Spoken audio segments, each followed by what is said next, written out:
Today, we are strapping in for a pretty high-altitude trip. We're focusing entirely on AST SpaceMobile. ASTS. Yeah, ASTS.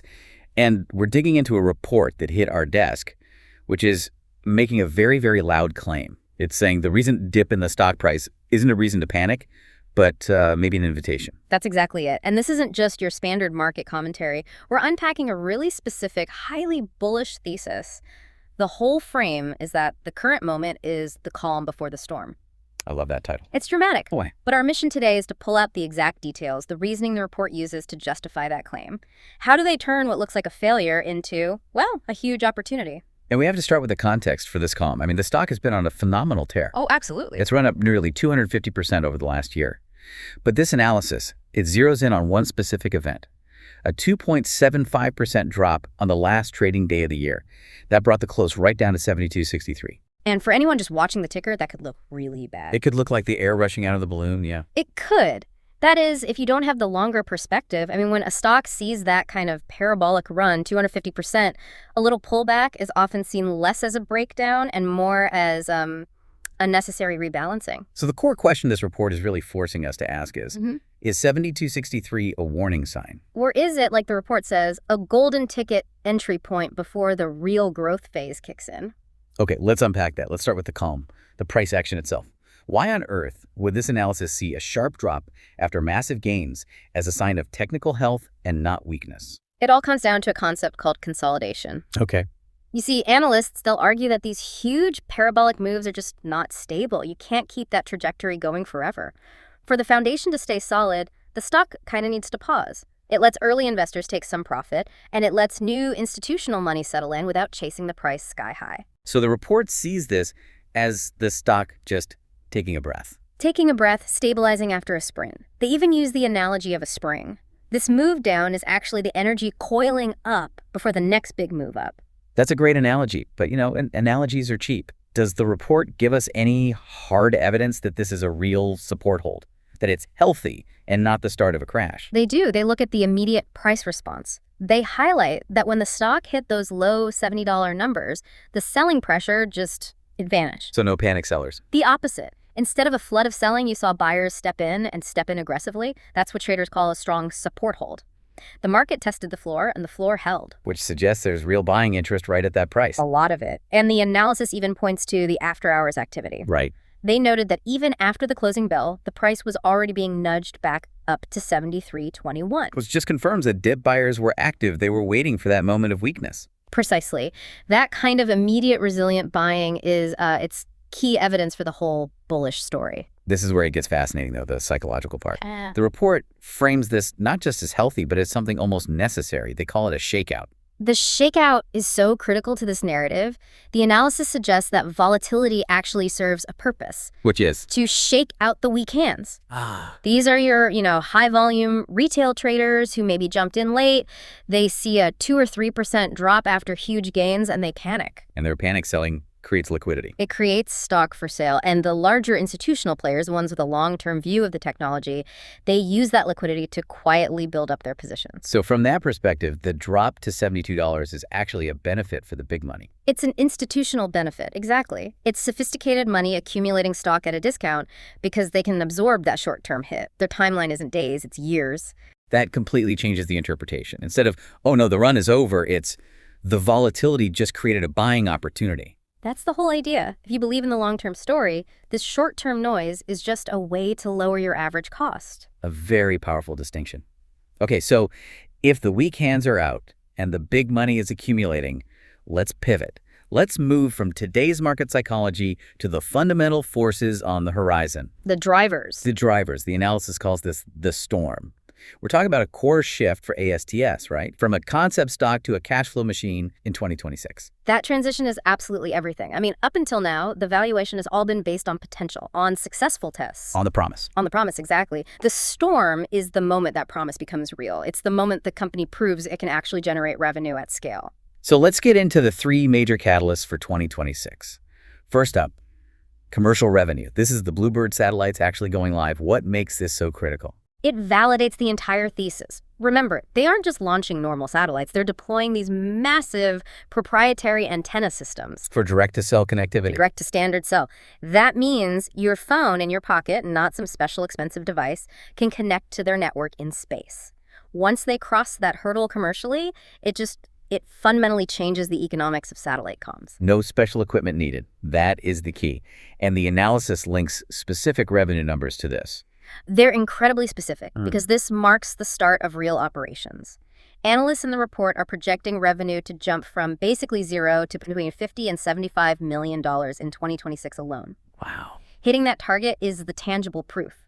The proof that the model works, the tech works outside of a test, and the company is a real revenue-generating business. And that $50 to $75 million, it's not just revenue, it's the justification for that massive $26 billion valuation. It's the first proof point, yeah. But a service needs customers. Which brings us to catalyst number 2. The partners are ready. The report flags AT&T, Vodafone, and Google. Why are these so significant? Because they are the distribution network. They provide immediate, built-in access to hundreds of millions of mobile subscribers around the world. So ASTS isn't starting from scratch trying to find customers. Not at all. They're flipping a switch on a service that's being integrated by global telecom giants. AT&T in North America, Vodafone in Europe and Africa, and, Google's involvement, that signals deep platform-level integration. So once the service is live with them, the report argues that the main proof of concept risk just disappears. It absolutely vanishes. And that milestone alone is what they say will trigger a fundamental re-rating of the stock's valuation. A re-rate. A re-rate. The stock moves from being valued on its future promise to its proven utility. It goes from a risky tech bet to a necessary piece of global infrastructure. Now, that makes perfect sense, fundamentally. But let's bring market mechanics back in for the third part of this storm, the accelerant, the short squeeze potential. Right. Now, here's where I get a little skeptical. A short interest between 15 and 20%. Isn't that a huge red flag? Doesn't that signal deep institutional doubt? That is a fair and an essential question. High short interest is a sign of skepticism, no doubt. But the report flips that risk on its head.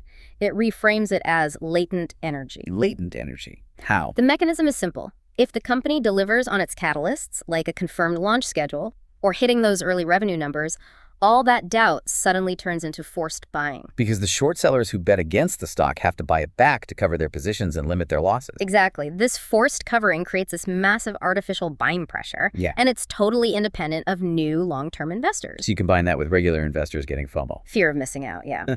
When the public realizes the tech is really working, you get that FOMO combined with the short covering, and the report suggests the price action could go vertical. So it's a technical accelerant on top of fundamental progress. It makes the risk of that high short interest completely asymmetric. Massive, massive upside if the company succeeds. A vivid picture, for sure. Okay, before we get to the playbook, let's anchor this in the current financial reality. This kind of project needs a lot of cash. Does ASTS have the runway to pull this off? According to this analysis, yes, they do. They point to 2 key numbers. First, the market cap is already huge, around $26 billion. That reflects the market's long-term belief. But what about cash on hand? That's the crucial part. The company's cash position is over $1 billion. And in the space industry, that billion-dollar figure is seen as a sufficient runway to execute. So they can get these Bluebird satellites launched without needing to dilute shares anytime soon. That's the argument. That liquidity gives them the breathing room they need. Which lets us talk about future valuation. The report really stresses this idea that the market is forward-looking. Yes. The central financial argument is that people buying the stock today are not buying 2025's result. Which were tiny. They're buying 2027's growth today at 2026 prices. The market always discounts the future. As soon as the evidence shows that 2026 revenue is real, the valuation will immediately start pricing in the exponential growth they expect for 2027 and beyond. So let's quantify that upside. What are the analyst targets the report cites? Give us a benchmark. The street highs mentioned are pretty aggressive. They're projecting targets of $95, maybe even higher, assuming everything goes to plan. 95, and the stock is sitting around 72 right now. Which is nearly a 30% upside just to hit that high-end target. Aye. And that's before you factor in the potential short squeeze we just talked about. Okay, so let's put it all together. Let's synthesize this into the technical roadmap from the report. If you buy this calm before the storm idea, what's the playbook?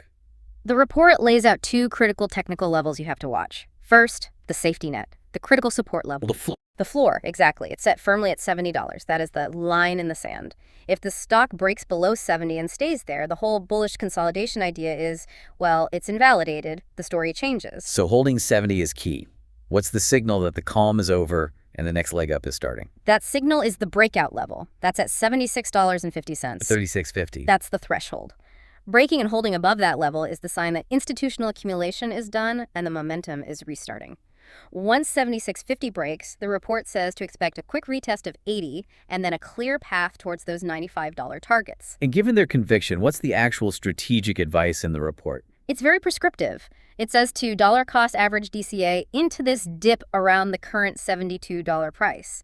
They see this moment as a tactical window to build a position before that big structural re-rate they expect in 2026. And that brings us right back to the start. This analysis sees that 2.75% drop not as a failure, but as a strategic pause in a huge acceleration. All fueled by that imminent shift to real commercial revenue, validated by huge partners, and potentially amplified by a massive short interest. This deep dive is a perfect example of how sophisticated analysis can see a negative price move as a positive signal. It really is. It shows you that sometimes what looks scary on a Thursday afternoon is just the smart money lining up their buys for Friday because they see the dip for what it is, just the spring tightening. A phenomenal example of context changing everything. So, if this technology truly is, as the report claims, building the internet of the future, and it successfully makes that transition to a cash flow machine, here is the final provocative thought for you to take away. What happens to the overall valuation, that $26 billion number, when that $50 to $75 million revenue target is met, fully validating this revolutionary tech? It suggests the real price discovery phase may have only just begun.